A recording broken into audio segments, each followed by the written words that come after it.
How we doing, folks? My guest today is going to be Rob Kober. Rob is one of the greatest coaches of all time in freestyle mogul skiing.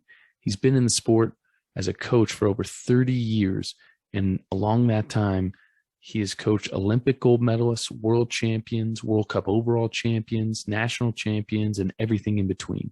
And in 2018, it culminated in the Canadian National Coaching Association giving Rob the honor of the Jack Donahue Coach of the Year Award. In this episode, we go through and touch on some of Rob's coaching philosophies, some of the highlights of his career, some of the downsides, and some of the things he might do just slightly differently. We also touch on, obviously, those successes and habits and things that really kept him at his best and kept his team constantly improving. Also, In the Arena is donating $250 on Rob's behalf to the Terry Fox Foundation, which goes towards cancer research. You can find out more about Terry Fox and the Terry Fox Foundation at terryfox.org. I hope you folks enjoy this episode, and please make sure to like, share, and subscribe. Thanks. Boarding. There it is. Oh. Mr. Right. Kober, thank you so much for taking the time. As we touched on beforehand, we tried to make this happen a little bit earlier in the fall, but ski season happens and coaching happens and long days, and it makes it a little bit difficult when you're on different time zones in Sweden and kind of all over. COVID and Of course, yeah, no. all kinds of restraints here. Mm-hmm. But really, really excited to have you on. I mean, definitely for me personally, like a serious idol and someone that I look up to in the coaching world, because it's one of those things that I've always kind of wanted to get into. And, I just finished getting my degree in sports or in psychology, finally 13 years later. And now I kind of want to continue, I think, master's and then PhD in sports psych. And I've always just had a real passion for coaching. And in my mind, you're clearly one of the greatest mogul coaches of all time, without doubt. No one has coached more Olympic gold medals for certain in the sport than you, and you have quite the impressive resume. So it's really, really happy to have you on and taking the time. Well, thanks, Bobby. That's a pretty glowing intro. But yeah, I definitely think you're doing a good job yourself. I didn't know that. I think from listening to previous podcasts, I'd heard you make some mention of going to school and education. I didn't know necessarily that you're specializing in sports psych, though. That's definitely very cool. Definitely a huge asset as a coach. And yeah, I think you're doing a pretty good job yourself these days. There's definitely no shortage of good bump skiers coming out of your neck of the woods. Yeah, no, definitely. Well, thank you very much. Appreciate that. But it's one of those things, kind of looking back for you, we have a little bit of connection that I didn't really realize until I started digging into doing some research for this and everything. And that would be Peter Judge. He's really to blame for me getting into this sport and everything else. Him, along with my dad at Freestyle International in '98 when I was like 8 years old. So Peter was like my original coach way back in the day. And I know he coached you, right? A little bit. Yeah, right. A little bit. I got to ski as an athlete. I only ever got to ski in one World Cup. Peter coached me on occasion. He was much more of a mentor to me as a coach. Okay. And he was one of my heroes when I was a kid. He was one of the guys that really won me over to the sport as kind of one of my idols in the sport. I came to freestyle late. I was more of a hockey player as a kid. My dad was a hockey player, and I grew up on the prairie in central Alberta, and a few hour drive from the mountains. And my parents weren't skiers. And at one point, my grades started to suffer a little bit, I think. And going from like Pee-wee to Bantam, the schedule went from like a 35 game season to like a 55 game season. And my parents said, "No, you're not going to play hockey anymore." And I had some good buddies in the freestyle club. We had a pretty strong local club back in those days, and they kind of got me into it. And I did it for fun for a couple of years. And then in 1985, Canadian Nationals were at Sunshine Village. Okay. Banff there. And it was Peter Judge's last year competing. I think he was kind of already the coach. He was kind of like a player coach on the Canadian team. Yeah. and he won the Mogul event at Canadian Nationals on this, really steep, gnarly, old school Mogul course. 1985 is like Big Angel at Sunshine, super steep, no prepared jumps, no chop landings, of course, in those days. And he killed it. And that was, that was one of the events where, like before that, I was just skiing with my buddies. And that was the first time I really ever saw freestyle skiing live at a high level. And then Sunday, of course, was aerials. And that's the first time I ever saw triples done on snow. And as a kid, I was blown away. And that kind of really hooked me. So Peter was one of my kind of idols as an athlete. And then, of course, when I got into coaching, he really, when I coached the BC team and first moved down to the Whistler area, Josh was born, my oldest son. He was like 1 year old or 1.5. And Peter was living in Whistler at the time. And he really kind of took me under his wing and kind of gave me some good advice and coaching and life in general. And then, of course, just was a constant presence in freestyle and, CEO for most of my years coaching the Canadian team, and just fantastic leader in our sport. So very lucky to have had him as a mentor. And he was a good, it seems like obviously a great guide, allows you to just do your job and get the results.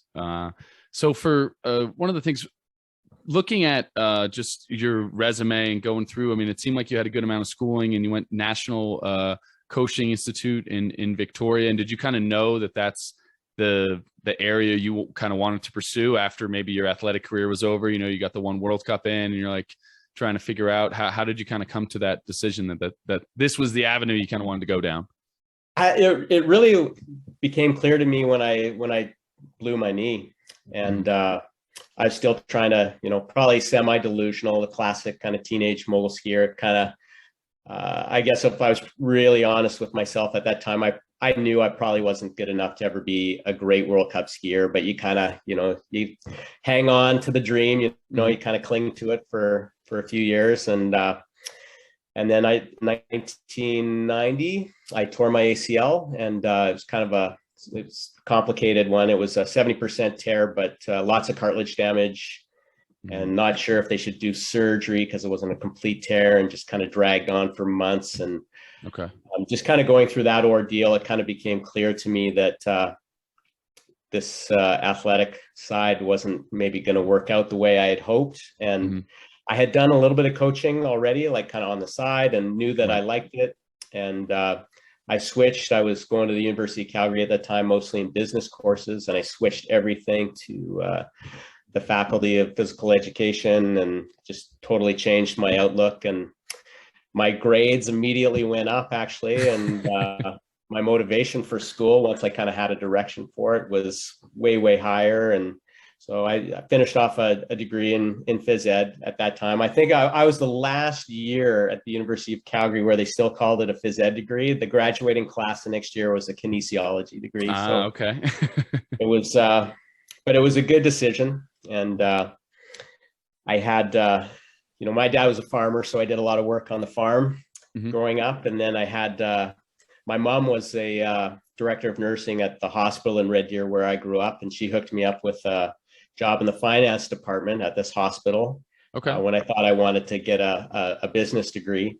So I did 4 summers of that. And between, those two things, that really helped me make it clear what I didn't want to do with the rest of my life, and solidified for me the coaching path. And I really I had a lot of good friends, kind of the typical freestyle experience. I think I made a lot of great friends as a kid, and had a lot of fun doing the sport. Just fell in love with the sport, and I like the actual teaching part of coaching, and I love the competition. I love to compete, and it was kind of a no-brainer. I think I was really lucky that I feel like I really found my calling, and I have no regrets at this point. I've been doing it for probably 30 years now and still love it.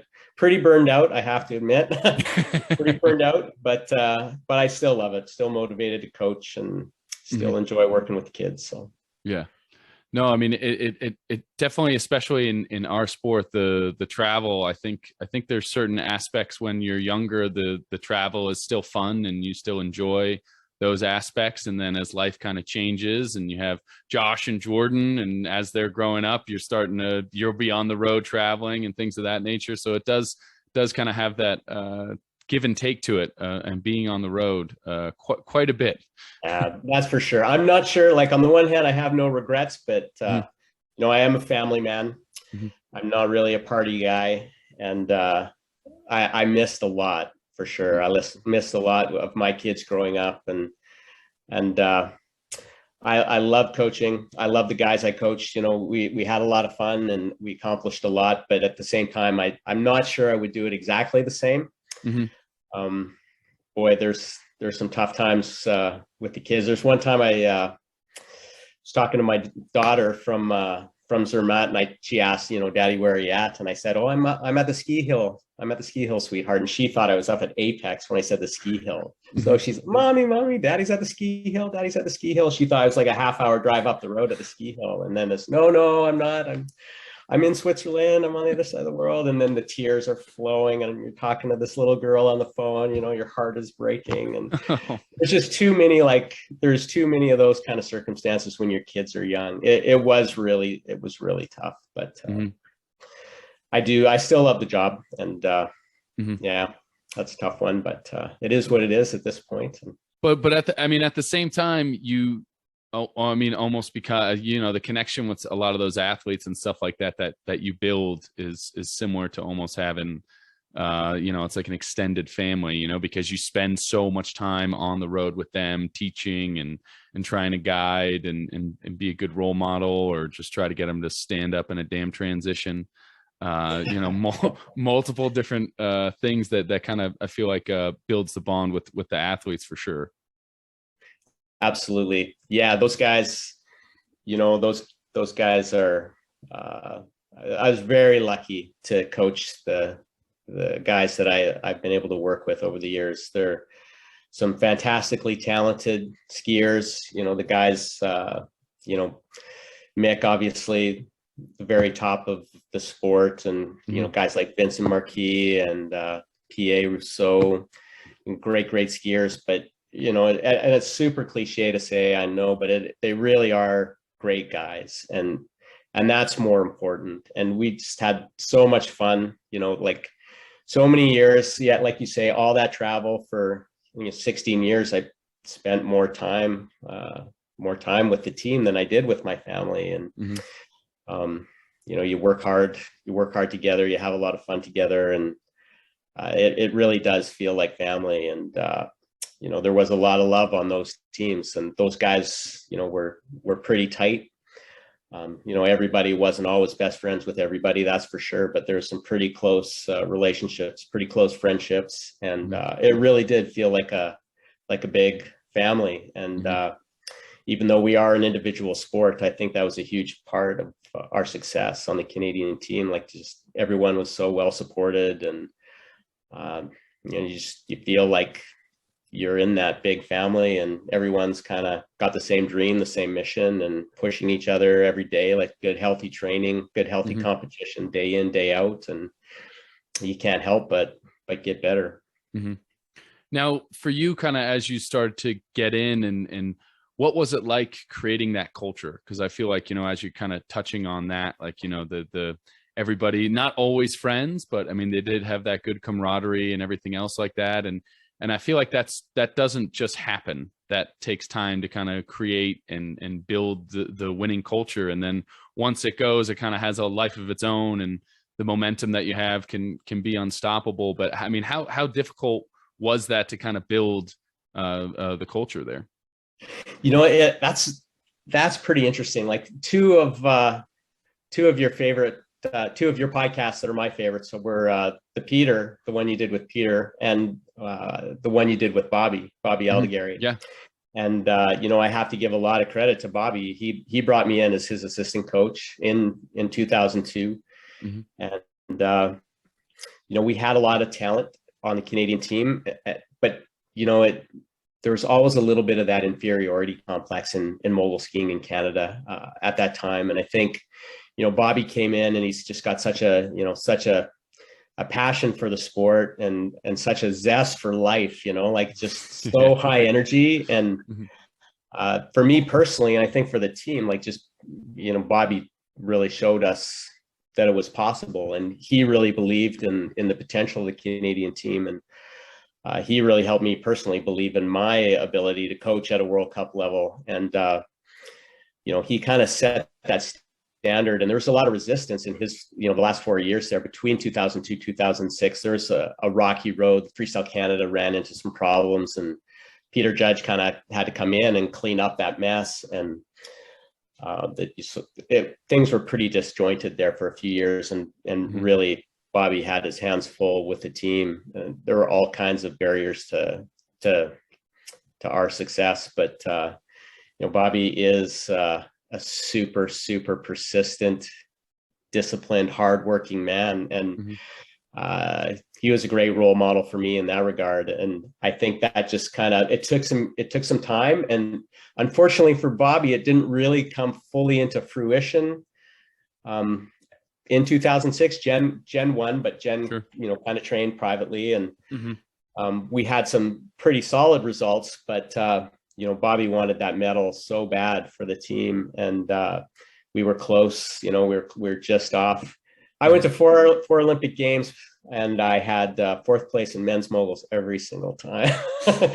So that's a kind of one claim to fame. I don't know if I like it or not, but yeah, Bobby really deserves a lot of credit, for kind of for laying the groundwork to having that culture. And after, he left, and after the games in 2006, and we just had a good core of talented guys, and guys that, kind of shared that same passion for the sport and were willing to put in the work. And 2007 was kind of a bit of a transition year, but in the 2008 season, those guys kind of started to rise to the top, and Canada won. We led. I have to apologize a little bit to all the female mogul skiers. I'm much more up on my stats on the men's side, because we were the one country that's kind of split the programs kind of together, right, but separate. Yeah. So I kind of tracked the men, but from 2008 on, we led the Nations Cup points in men's moguls for every year up until now. I didn't keep it as close a track the last couple of years, but yeah, that's I think Bobby laid that groundwork, and we had I was lucky when he left. I had a bunch of committed, talented kids, and it's like another kind of sport cliche, but when your best skiers are also your hardest working skiers, it just sets that good example. It sets the bar high, and as new kids come onto the team, they just they roll right into that. And luckily, most of the guys, they're hard workers, but they had fun with it. And so it was never, for most of them, it was never, tedious or boring. They had fun with the sport, and we were able to get a lot done. Yeah, absolutely.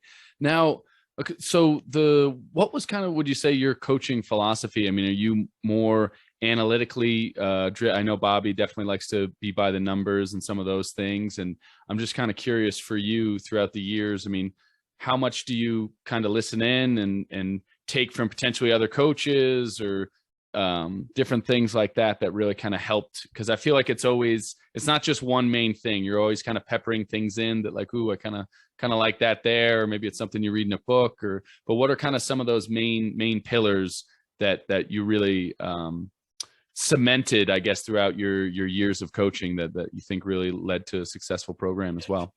Yeah, that's a tough one. I think there's probably a number of small things, but I think one thing that I think I got it. There's a clip from that I think I probably got from Bobby, actually, but back, like, I don't know, 20 years ago, ESPN, they had that Sports Century series. And there was one episode on coaching and great coaches. And it was John Madden at the end said, great coaches know what the end looks like. And I don't know for sure 100% what he meant by that. But the way I took that is, the end game, you know what it is that you're trying to do.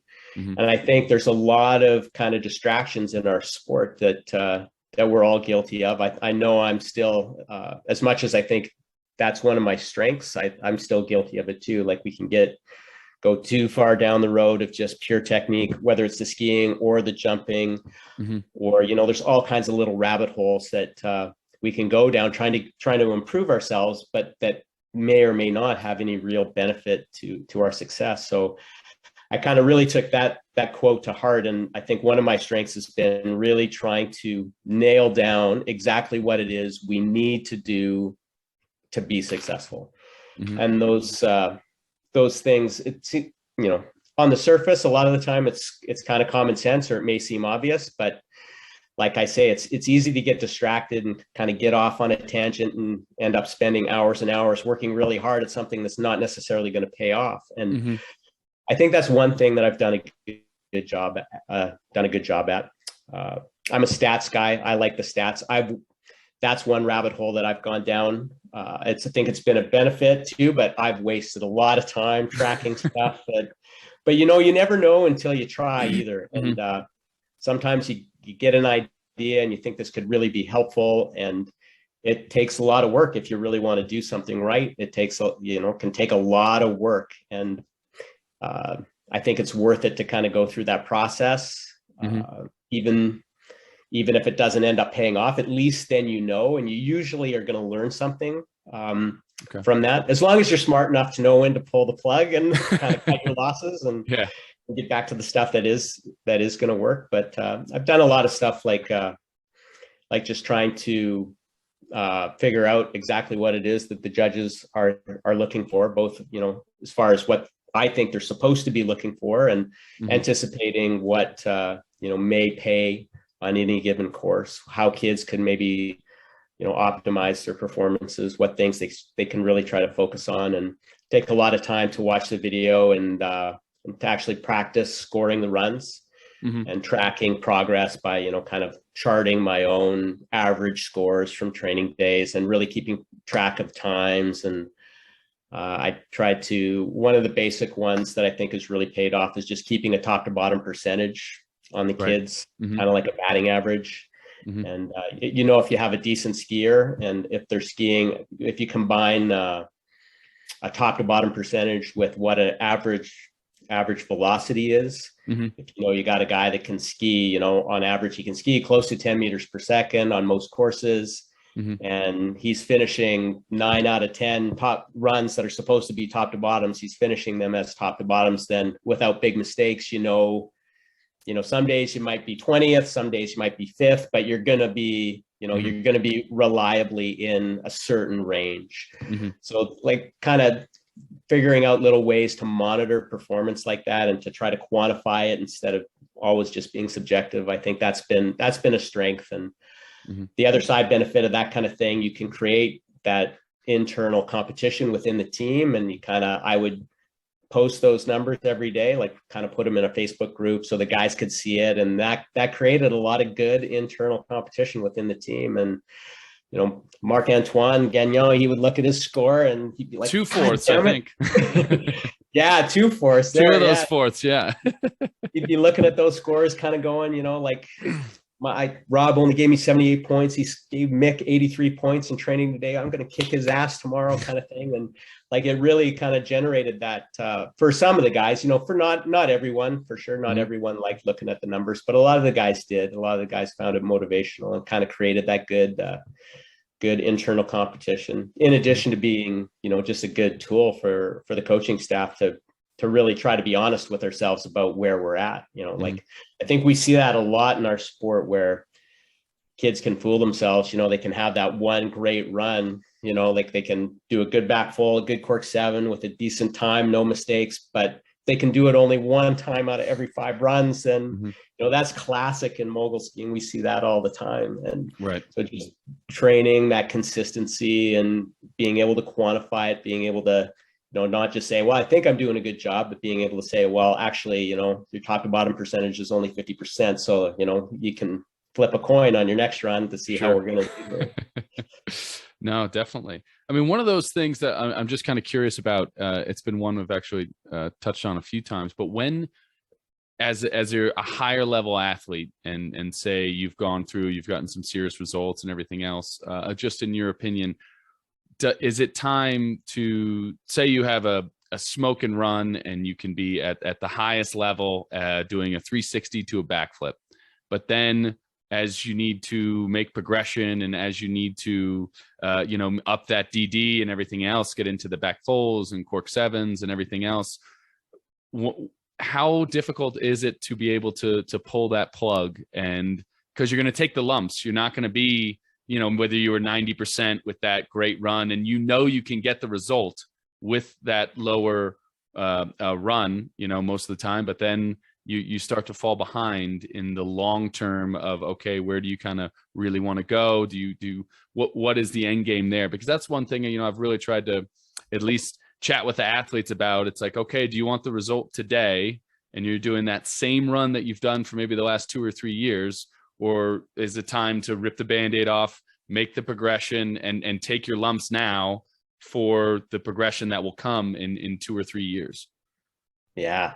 That is the question. That is the question. And for sure, that's so much lies in the answer to that question.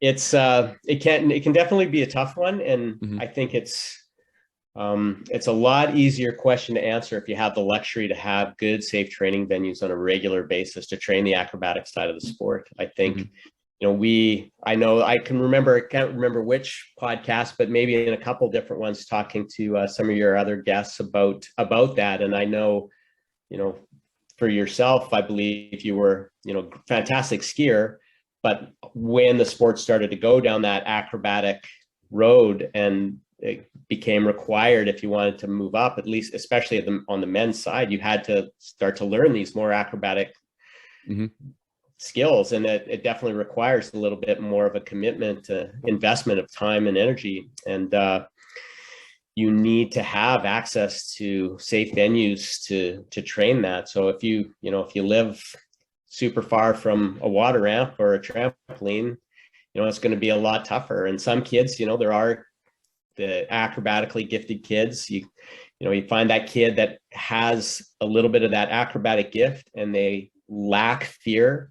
That's huge. Like, that's one of the biggest assets you could have in our sport. And those are pretty few and far between, unfortunately. So for most of us, we need to try to create a safe way. It doesn't necessarily have to be a water ramp. I'm more familiar with water ramps and airbags, but there's safe modalities to learn and train. And once you're on snow too, just being able to have, like, up at Apex, quite often early season, we could create a really good safe venue to transition from water ramp to snow, but out of the moguls. And that's in my opinion, that's a really critical step. I see a lot of kids, a lot of programs skip. Like, it's pretty dicey trying to go straight from the water ramp to the top air in Zermatt to do your first back pulls on snow. And so many kids we see do it that way. And some of them get away with it. A lot of them kind of get away with it. But like you say, you're going to take your lumps, boy. You're going to take your lumps doing it that way. So if you can have, with the Canadian team, we'd always have in the summer on Blackcomb an air site with no moguls on the landing. So we have a big block of training, jumping on snow, transition from water ramp to snow, without having to worry about these walls of death after the landing. And that's huge. And then you can kind of know that once you go to a mogul course, you're still going to take your lumps, especially learning the big DD, like when you go to back full and especially double full and cork 10, never mind cork 14. Like, most of us are going to take some lumps, and some kids are naturally tough. They can take those shots. Guys like, Bilodeau was incredibly tough taking those shots. A kid he could take a hard crash and get up and dust himself off and drop a few F-bombs and then be right back. Be right back in there doing it again. And the Kazakhstan team, like, those guys were so tough. I'm pretty sure they learned their cork sevens on snow. I remember watching those guys back, maybe it's probably like 15 years ago now, and they looked like first timers. They're hiking the bottom air instrument and just eating it, jump after jump after jump, and they get up and hike back up and do it again. And most kids that I have had experience coaching more at a club level, like, no way, they do that once or twice and it'd be, the crybaby hot chocolate down in the lodge.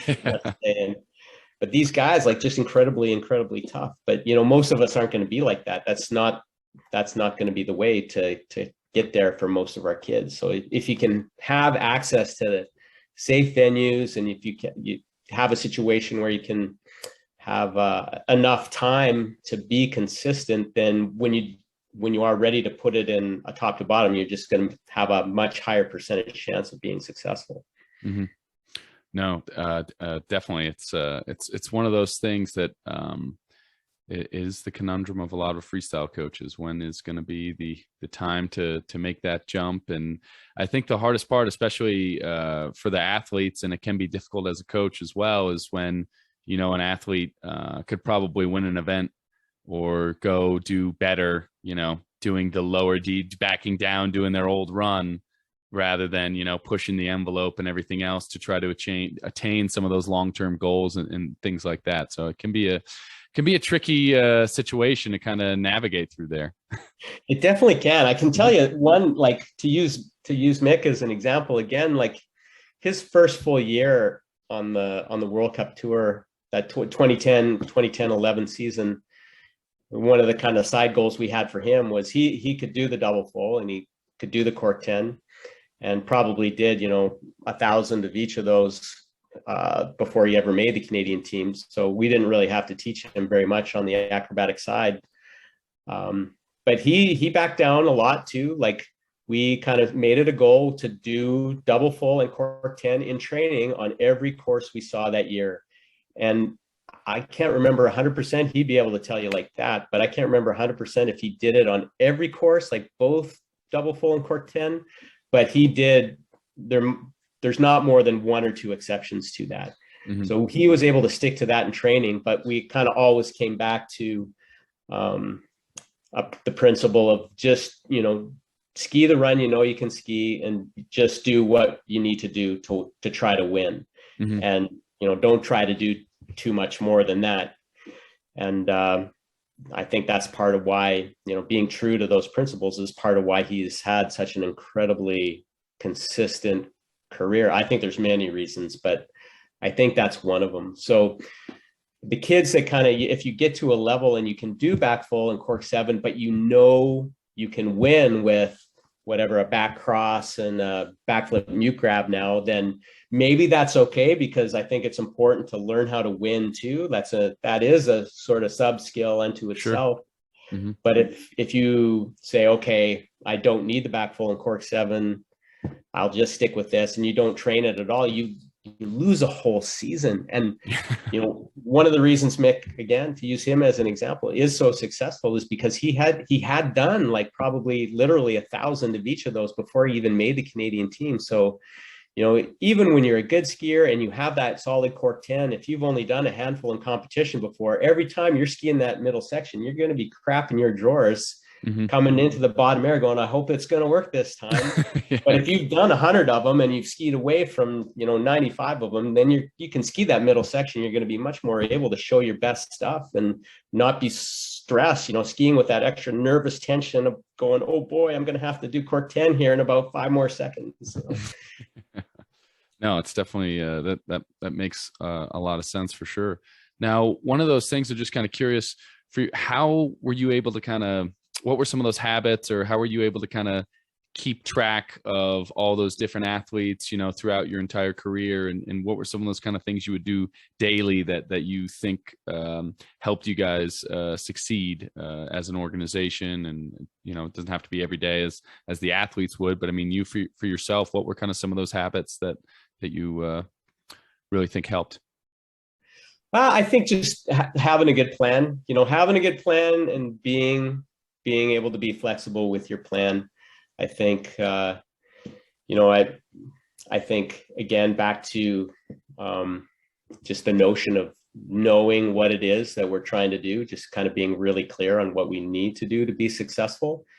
And then having a good plan to, for any given day, any given week, any given training camp, and any given season, and kind of fitting that into, a whole quadrennial.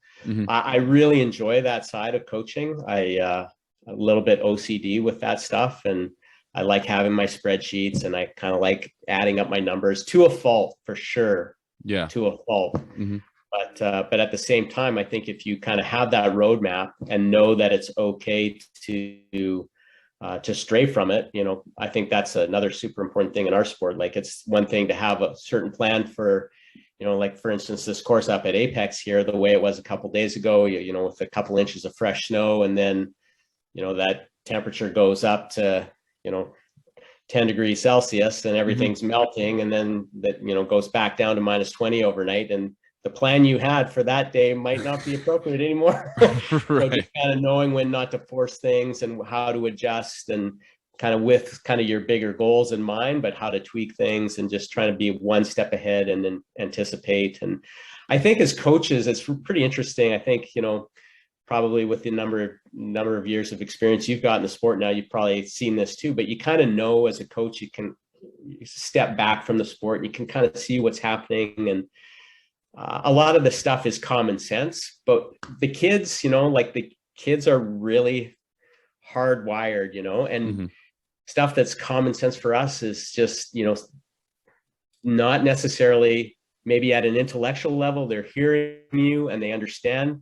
But in the moment, especially if a competition is coming up, they're still going to maybe try too hard and not adjust the plan, not be able to adapt quickly enough to changing conditions. And, I'm sure, we see that all the time, where a kid is just killing it on one day, and then the snow's a little bit different the next day, and they can't adjust in time. And if it's competition cycle, you've got only whatever, if there's only a 90-minute training block and it's a 20-minute turnaround time, you're only going to get whatever 6 or 7 runs. Sure. And every run counts. And if you're wasting all this time trying to figure it out by trial and error, it's all of a sudden the day's going to be over and you haven't done jack. Yeah. And that's where you see, like, a guy like PA was just a master at that. Like, that guy, he had skied long enough, and by the last few years of his career, he was pretty, he was not as fit, and had his bumps and bruises, and he really, I think he had a good understanding. He was still probably a little delusional, but he had some understanding of where he was at physically and what he was going to be able to do. And he got very, very good at assessing things and just taking things really slow and anticipating the adjustments he would have to make day to day and run to run, and being able to execute that without kind of wasting those things, like those runs, just figuring things out by trial and error. And I think that's a skill you definitely see. Like, I definitely saw the last few years I coached Mick and Phil Marquis, like, those guys would definitely get smarter at that, and not continue to abuse themselves, and have better anticipation of the little things they would need to adjust. But, a classic story, a really funny story. I think it's funny anyways. They might not, but those guys, I remember being the first time they tried to do that duels thing with just a big air, more of a big air type bottom air, dual moguls. And it was in Medjev, I think. France, right? Yeah. France. And the guys, like, the girls couldn't even make the landing. And, like, these are the best girls in the world, and you had to go so fast into the bottom air to just to make the landing. It was, if you got off the jump, you're going to be okay. But if anyone was going to get hurt, it was because you're going like 15 meters per second coming into that bottom air table. You catch a little edge and go down going that fast, you're going to be hurt. Yeah. And these guys were just hauling ass, like, to do their tricks off the bottom air. And it kind of became fun, and it was, whatever, it was a fun event. And I was kind of like on reflecting back on that day, you never feel good about that stuff. But in the moment, it was fun. The guys were having fun, whatever. But then we go back to Val St. Com for Canadian Nationals. And you know what that bottom air is like. Oh, yeah. It's like, hey, guys, you got to slow down. We are not in France anymore. You got to slow down. Like, you know, you're going to feel so slow going off this bottom air, and you're still going to be too big. It's going to be so easy to outjump this landing. Be safe. But it's nationals, and they're tired. And every single one of them, Mick included, Phil Marquis and Marc-Antoine, all these guys.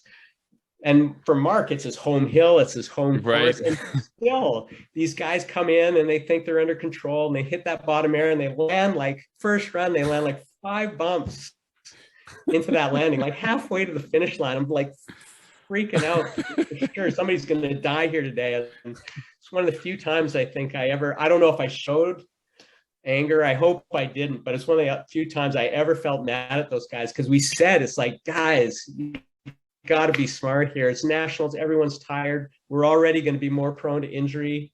Like, be smart. This bottom air, it's all drop time.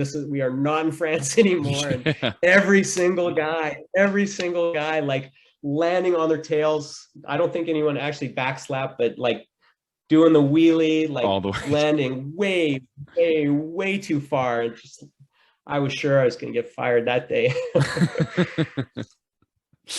That's sometimes. Well, it's interesting to be able to see it. I feel like from that like 30,000 foot view, but then also being the former athlete and everything else, you also kind of see into there. We're like, oh man, that top pair exits like crazy. You know, I'm not gonna be able to get out of this top, or what, you know, on whatever course where there's that tricky situation. It's like, if you just stand up and just look at from the 30, we're just skiing bumps here. We're not curing cancer. Like, we're not, you know, it's you know, keep it simple. We can keep it simple here and not overthink this thing. And it's interesting how some athletes are definitely better at being able to do that. I'm like, oh yeah, you're right. I just need to relax here and everything's going to be fine. And then on the other end, you're wrong. And I need to throw my feet and ride it out and freak out. Yeah. That's always fun. It's always funny. Yeah, no, I mean, it's definitely it's one of those things. It's an interesting mind game to play and try to figure out. And it certainly has its good days and its bad days. But you know, one of those things that I wanted to touch on was just, you know, how much perseverance kind of plays into your career. And just because there are those days where, you know, maybe earlier on you're not getting the results and you're putting in all the work, or you decide to go down this rabbit hole and invest all this time and everything, and it doesn't work out. And just some of those lows. And you know, one thing you kind of touched on about not showing the emotion that you're angry there, you know, or at least, you know, like upset or pissed, you know, that they might not be doing, you know, what you had wanted them to. And I'm just kind of curious, how important you think that is as a coach, and how much did it help for you? Oh, well, I think, you know, of as an athlete, I always liked the last coach I had was a fellow by the name of Gord Campbell, who was always a very, very composed guy. And that just always gave you confidence as an athlete. Like, he never got too bent out of shape. I only ever remember him being mad at me one time, and I deserved it. But he was just very, very steady, very, very fun coach, competitive guy, but very, you know, he was a very fun coach. He made it fun for us. And I remember how, you know, how that instilled confidence. Like, this guy's got your back. He's not getting bent out of shape every little thing that goes wrong. And for sure, there are lots of times where, you know, I lost my temper. For sure, I'm guilty of not being the best of sports, yelling at the judges from time to time, those kind of situations that I'm not super proud of. But, you know, the major majority of time, I think I tried to, you know, compose myself, stay calm in those kind of situations. And whether it's pressure, whether it's, you know, like injuries, or I think that goes a long ways, both for you to be able to continue to do your job effectively, and instilling that confidence in the athletes. So I think that's super important. That I always, the times in my career where I didn't control my emotions adequately, I definitely are the regrets I have in my careers. Okay, that's good. That's good, because I can definitely, especially around competition, I definitely have a competitive, so it's good learning for me to try to. I usually feel like I stay pretty composed, but you never know who's watching at certain periods of time when you. So that's good. Good. I appreciate the advice on that, because I can definitely work on that. I feel like sometimes. So.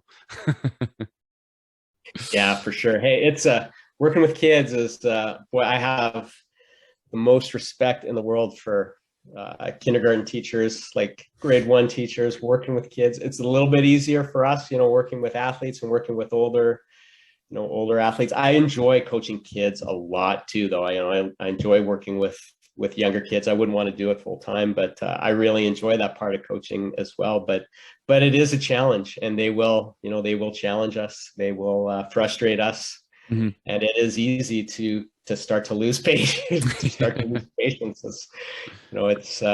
definitely a skill unto itself too, and it's a lot easier coaching the best athletes in the world, I think, in that regard, than coaching at a club level. Like the younger you get and the lower the skill level, the more, I think, on average, your patience is going to be tested. And but it is an important skill, and it does pay all the way to the top of the pyramid in sports. So now, what would be like a few other, I would say, pieces of advice for, if people, whether they're in the ski sports world or they're just want to get into coaching in general? I mean, what kind of other words of wisdom would you kind of have for them to help guide them through when they're trying to figure things out? Well, I know it's super cliche as well, but it really is about the process. And I think, I've been so lucky to have had the talent that I've had to work with, and even doubly lucky that most of if not all of those athletes are really good human beings, as well as being great skiers. But only one guy can be the winner at the end of the day. And if you're doing it only for results, then you're setting yourself up for a lot of bad days. I was, talking to Josh about that, while he was down your way at the NORAM in Deer Valley, and his team really kicked butt at the event we had here in December before at Apex, and I think he was on cloud 9 there for the last couple of weeks, and really proud, and rightfully so, of his team. I think he's really loving his life right now. He really loves coaching, and that's been neat for me to be able to have him come and ask for advice and have those kind of conversations. That's been quite fun for me. But it's definitely a little bit knocked back down to earth here at that Deer Valley NORAM. So you definitely got to enjoy the process, and it really is. It's about trying. It's about putting yourself out there and doing your best. Kind of leaving everything on the table when you're done your career. You want to be able to look back and just know that you gave it your best shot, and you didn't hold anything back. I think that's true as an athlete. It's true as a coach. And if you do your best for the kids that kind of put their faith in you, and you can look back in 5 years or 10 years and go, yeah, like I didn't, my guy didn't win. He maybe could have won, but we did everything we could. Then I think you can look back and feel good about that and be proud. And I know, like in Vancouver, Bilodeau won, and for sure, Alex was privately coached, but we had a very good relationship with Dom Gauthier, and between Alex and Jen Heil. Jen Heil is awesome. She is a fantastic role model for any athlete, and so we definitely saw the advantage of trying to support them as much as we could, and try to include them in a lot of our trainings. And I had a very good working relationship with Dom, and we had very good collaboration, which was, to our mutual benefit. So we were psyched for Alex when he won. And, but I was really confident we had a really good shot to walk away from our home games with 2 medals in men's moguls. And we were so close, and everything going in, like we had such a good plan, and those guys did such a good job. And, we had an amazing pre-Olympic training camp, and at the games in Vancouver, like everything, we had a very good plan, and everything was, executed according to that plan. And I was so confident on that day, and we were close, but it was close, but no cigar. And it was, I've never experienced anything like the emotion of that day. It was, just so, like, to have your heart bursting with pride in those guys like that, but at the same time, like somebody ripped your heart out. It was like just the conflicting emotions on that day. And just the crowd was amazing, in Canada. It was just an incredible night. And I've never felt anything like that night, like to experience like that total pride and total devastation simultaneously. It was heartbreaking, but at the same time, it was, one of the best nights of my career, and I wouldn't trade it for anything, so that to anyone starting out, like, just enjoy the process and just do your best. And you want to, like anything in life, I think, I know it's super cliche, but sometimes life is about the cliches. So absolutely. That would be my advice. Now, what would be some of those other moments, I guess, for you personally, of like big learning experiences, coaching wise, either, just like anticipating one thing and then completely getting something totally unexpected, or what are just some of those things where you really learned a lot from, that you kind of, some of those failures, I guess, or successes that you kind of just didn't see coming? Yeah, that's a good question. The one, it's maybe a little more of a detailed example. But I guess a really basic one at 1.2. But I know, like, again, in Mick's first full year of World Cup, we were at the Lake Placid NorAm. It was a double, like it was 2 single events. Yep. And in the first one, Mick ran, I want to say he ran pretty early, and in qualifying he stepped out of his binding about 8 turns in. At the time, he was only 20 points behind Gilbo. He's like, he's second, maybe he was second or third, but he was only 20 points out of first place. And did the classic kind of just tap the snow off the boots and watched him clicked in. Everything seemed good, but this was obviously not a good binding release. Like, this should not have happened. And ever since then, I was a lot more diligent about scraping the boot soles and making sure that there was nothing, no little ice chunks sticking to any contact point on those bindings for any of those guys. And so that's one kind of funny one. I can remember Conrad giving me a hard time after that one, and rightfully so. But I definitely took that lesson to heart. I don't know, Bobby. I remember giving that some thought, but yeah, that's one that came to mind. One thing that I think that another kind of, it's kind of a flaw, but an asset. I think the way I see myself, I always feel like, we're really often asked to think outside the box when we're trying to find solutions to certain problems. And I am not good at that. I am not good at that at all. I'm very kind of stuck in my ways. And one thing I think I am good at, which kind of ties back to one of the questions you asked earlier, is I do listen to the other coaches. And I think I have stayed open-minded. and always want to try to learn.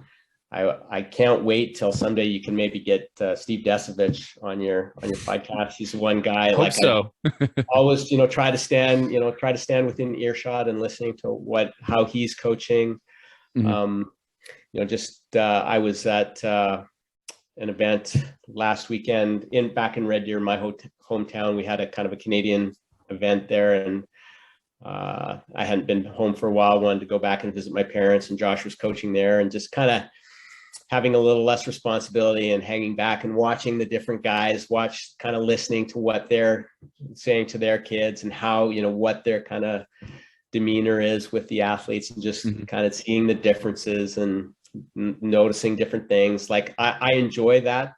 Yeah. And I hope I'm right. I hope I'm not deluding myself about that, but I feel like I'm good at I'm not good at necessarily coming up with new things, like great new innovations, but I'm good at picking up things from other people. I think I've managed to stay open enough where I might be standing behind you here at the Apex NORAM and hear something from you to an athlete, the way you frame it, or just a different way of talking about a certain aspect of technique. And I think that I would be open to kind of considering that and maybe bringing that into, my coaching tool bag. And I think that's one thing that I've been good at. I think that's one thing that I also learned from Bobby. And, Bobby was just such a student of the sport, and just really studied all the skiers, really kind of tried to become, really, knowledgeable about the style and the technique of all the different skiers, and also the other coaches.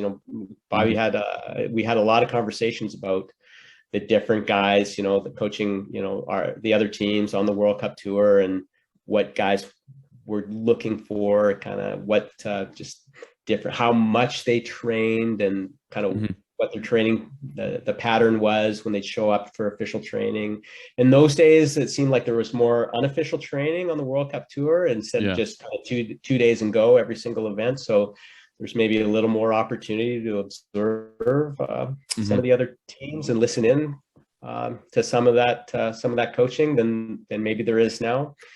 But I know that's not maybe a super direct answer. No, I think it's, I think it's a great answer. It's one of those things that I think great coaches are able to be adaptable and be able to, say the exact same thing in multiple different ways. You got to have a bunch of different arrows in your quiver, and maybe drive your hips down the hill, or maybe engage your hamstrings and pull your feet back, whether it's trying to get the exact same thing that might click for one person one way, might not click the other. So it's definitely one of those things that is interesting part about coaching, and what's going to make the light bulb go off. But I think being able to take those different things, that's what makes a great coach for sure. It's really funny, and it kind of related to that I really learned a lot from, which is pretty funny, is I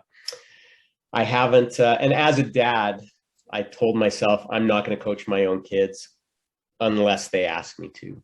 So they kind of came up through the sport, and I was gone all winter, every winter. So I really, when Josh and Jordy and my daughter Chloe too, they all kind of came up as mogul skiers, and I really did a good job, I think, of sticking to that. Although when they did ask me, I jumped through that door with right now, probably gave them way more than they asked for, but I think I was pretty good about kind of giving them their space.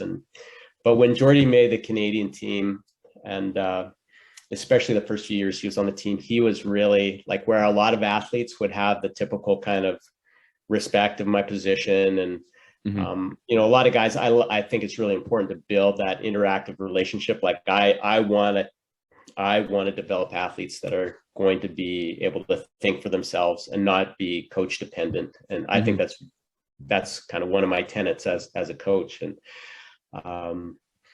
but inevitably they're nice, they're for the most part, they're nice young men. They're going to respect your position, your authority. And, but my son, of course, I'm just dad. So, it was pretty interesting. I never was challenged by any other athlete as much as I was by Jordan on technique. And when I try to coach him or give him points, and Mhm. I really learned a lot from that. He frustrated the hell out of me, that kid, many times. And but I learned a lot. I definitely picked up flaws in my coaching where I was not, for sure, I could have been way more clear, especially with the Francophone athletes on the team. And I know a lot of the time, and you know, Mick and Phil and I would joke about this all the time. When they first made the team, there was like, I was just blabbing away nonstop, and they're just kind of smiling and nodding and probably, you know, getting maybe 5% of what I was saying. And Sim Lemieux too, like Sim came with me to China and as a coach, and Sim was a really promising young skier when he first came up to the Canadian team. And he was just like, he was on a nice path, and really bad body type for mogul skiing. And eventually he tore his ACL, had a very difficult rehab, and never kind of really got back. You know, he had, you know, getting close to striking range of the podium, had some top tens there. He's just like kind of going like this. And then Ruka, like first World Cup of whatever year that was. And then he never really was the same after that. And but he was that kid too. He was very shy kid, very eager to please. You know, he did everything you asked him to, super hardworking, never said a word. For sure, like, I'm talking away to this kid, and you know, he's 18-year-old, he just made the team. And those guys, they learn English very quick and become pretty proficient very, very quick. But when he was first on the team, he was maybe getting 10% of what I was saying. And coaching Jordan and having him, you know, he's not scared to challenge his dad at all. So like, I learned so much about some of the assumptions I was making that were probably really, really off base. And I think that actually did help me become a better coach, a better communicator anyways. So that's kind of funny. Yeah, I mean, it's really funny that you say that. I mean, one of those things, and I'm curious how much actually gets through. And part of the fun part is getting, you know, working and coaching your wife. So there are parts I can just see her eyes just like glaze over, and she's like, "You're beating a dead horse." But for me, I would much rather like over communicate than under communicate. That's my main thing. I'd rather give you more information than you need than like after you're done on the comp day and you're like, fuck, if I had said that, what would that have done to the result? Like if I had only mentioned that one thing at the top of the course before you went, like, would that have made any difference in you being able to execute like to the best of your abilities? So it's always it's a good interaction, getting to work with your wife here and there. For sure. Like, and good on you for that. You're a brave man. But at the same time, good job. Like, really, like, it was great to see Avital in finals at Tremblant there, and she looked awesome. Definitely, you know, just clean up a few little mistakes, and she can be right up there with those other girls. So good job. Yeah, no, absolutely. It's good to see her kind of back after she had her knee injury and everything else, and nice to kind of see her back competing. And you know, Deer Valley was a bit of a bummer with us coming down with the COVID. We got it up in Tremblant, unfortunately, but that's part of sport. So yeah, no, it's been Deer Valley was fun. You know, I don't think it was exactly the same course as the World Cup. I'm pretty sure they beat it up, and then we got the leftovers. Then it got even more beat up. It was the duels day was certainly entertaining, that's for sure. I saw a few clips from singles, but I haven't seen any of the duels yet. But I look forward to checking that out here. There will be one duel. I think it was round of 8 or maybe round of 16. Landon Wendler on the red course against one of the Canadians, I believe from Quebec, just coming in way too hot. Tries to do the layout, and then not at the right moment decides to pull for double, and really it was a scary. See, luckily he was all, you know, helped himself get into the sled and everything. I mean, he had to be sledded off, but it looked like he was full. That was definitely one of those scary moments, or that can happen in duels. Yeah. Mm-hmm. Yeah. No, definitely one of those things that happen. That's for sure. But I really appreciate you taking the time here. I know we got we could keep going for another hour at least, and I'd love to have you on again to continue to kind of pick your brain. So I would love to have you on again. But yeah, thank you so much for taking the time here, and it's been a lot of fun so far, and I've got a lot of good notes here. And any books at all, or anything that you kind of go through and you think kind of would help for those coaches out there and everything else? Yeah. I got a stack about this high that I need to get to. It's one of those things where it's like, nice. Yeah, I'm really behind in my reading this so far this year. Well, I enjoy that. I'm really glad. Like, I always kind of wait for that question on your other podcasts, and I've definitely added a few things to my reading list from some of your other guests. But yeah, I'm a reader. I got I love to read sports books. I try to alternate between something that's like a little more for practical application with with more of I like biographies, autobiographies, and I read a lot of fiction as well. Definitely a reader, but probably my favorite sports book of all time is Playing for Keeps, which is basically it's basically the Last Dance documentary, but it was written in 1999 by David Halberstam. Okay. And David Halberstam is a Pulitzer Prize winning author, very, very good writer, more of a political journalist. He wrote some great books, it's kind of one of the seminal books on the Vietnam War, I believe. It's The Best and the Brightest, I think it's called, and wrote a really good book on the civil rights movement, and but kind of alternated the more serious books with a sports book. And his sports writing is fantastic. I love his books, and I think I like the how-to books as well. But I think if that's all you ever read, I think like a good writer like him kind of really gets into the story of great teams and great athletes and great sports stories for whatever reason. And he's written some really good books. Playing for Keeps is basically the Michael Jordan story, and it's an excellent read. Probably maybe one of your other guests has suggested it too, but one of the more recent ones, right now I'm just finishing up the Think Again by Adam Grant. Okay. Adam Grant has a pretty good podcast too. It's like a TED Talks podcast. I can't remember. He's a behavioral psychologist. He's quite a good podcast as well. But yeah, I could go on. I'm sure you. I don't want to add too much to your stack, but no, those are a good couple there for sure. No, it's always one of those things you got to continue to figure out and tinker and kind of find new ways. And it's interesting, you bring up the Playing for Keeps with Michael Jordan. I mean, I feel like it is one of those things with all great coaches, they also have great talent that comes in and allows them, it always, Jordan, would he have been the same if he didn't have Phil Knight? Would Tom Brady have been the same if he doesn't have Bill Belichick there? And there's always those interesting dynamic and how coaches kind of can help their athletes excel. One of those things that was interesting from chatting with Mick when he came on is he really had that analytical mind, and would lay out. I know he's a big film junkie and would talk about when he came on, he had just won at Deer Valley, but he was talking about missing out on Ruka, hurting himself in Ruka and kind of coming back from that. And he was talking about Kazakhstan and looking at the years of video to see what the course was going to be like the next year. And part of me thinking about it, I wonder if that's just how much of that was influenced by you and your analytical statistics. All right, here's your 80%, your top to bottom ratio here. Here's the film breakdown of what Ruka's looking like and everything else. And, I don't think that that's just coincidence that he has some of that mindset.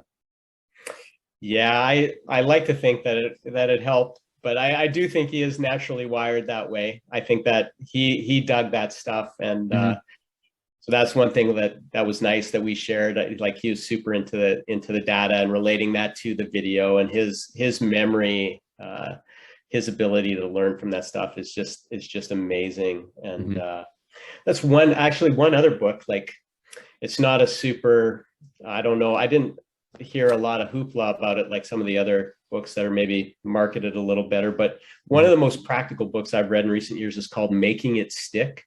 Okay. Or Make It Stick. And it was written by a group of behavioral psychologists. It's very science-based, and when it's not, they tell you. But it's like how we learn. So it has application for sport. There's a lot of good sports examples in there, but it's also academics and music, and there's firefighter stories and military stories, and it's, you know, how we learn, whether it's a physical skill or more of a kind of academic skill, if it's math or if it's playing the piano. It's a really, really good practical book on how we learn and what the most effective way to study is for school. Like, it'd be a great book for any student or any coach. And one of the sections, what made me think of that is just they talk about a study or some studies where they hooked up kids to fMRI and measured brain activity when a coach is talking, giving you feedback, versus when they're watching video of themselves perform. And the difference in neural activation between watching video of yourself and listening to a coach is a crazy, crazy difference. It's like, I wasn't surprised that there's a difference. I kind of intuitively would believe that, but it was more than I ever would have thought. And so that's why I'm a big believer in video and using video as a feedback mechanism. Not like, for sure we do some video review off the hill, but when you can do it in the moment, like when a kid is watching video of themselves, they're engaged, you know, they are fully engaged. And you could see that with Mick like crazy. When I'm talking to these kids, or maybe whatever, depending on who and what time of day, maybe 20%, maybe 60%. But when you're watching yourself, like, you are fully engaged in what's happening. So it's pretty interesting. Like, I think Mick really is wired that way, and I think he enjoys it and he's good at it, and kind of connecting what he sees on the video with any kind of really objective numerical feedback you can give him to reinforce that. And he just eats that stuff up. And I think that's a huge asset. Good to, that's definitely writing that down, because usually do a lot on hill, but it's interesting. I'll have to definitely check that book out and see what I can dig into there for sure. One other thing I forgot that I wanted to ask you, just if you could comment, or just how rewarding it was for the Jack Donahue Coach of the Year, you know, from the Canadian Coaching Association 2018. I mean, it's super huge honor and very well deserved. That just had to be pretty unbelievable. Yeah, thanks, Bobby. Yeah, that was a huge honor. That was really cool. That was very cool experience. That is that kind of left me speechless, like I kind of am right now about that one. It was a huge honor. Like, you look at the list of names in Canadian sport that have won that award before me and since, and that's a pretty cool list to be a part of, and very grateful that I was nominated and they saw fit to grant me that award. And it was an incredible experience. They flew myself and my wife out to Ottawa for the award presentation, and it's pretty rare to have the opportunity to be recognized in front of your peers like that. And Peter was there, which was really, that meant a lot to me. That was very special for me. And to kind of be able to stand up in front of your colleagues like that and accept the award and thank the people that played a big part in your career, and to be able to have my wife there with me as well. And they put you up in a nice hotel in Ottawa, and we had a great weekend. And I had to stress for 2 days, like, having to make that speech. It's for sure. I was probably almost as nervous having to make that speech as I was when Mick skied his final run in Korea for the gold medal. Well, that was pretty intense, but amazing. Super, super grateful to have been nominated for that. Yeah. Mm-hmm.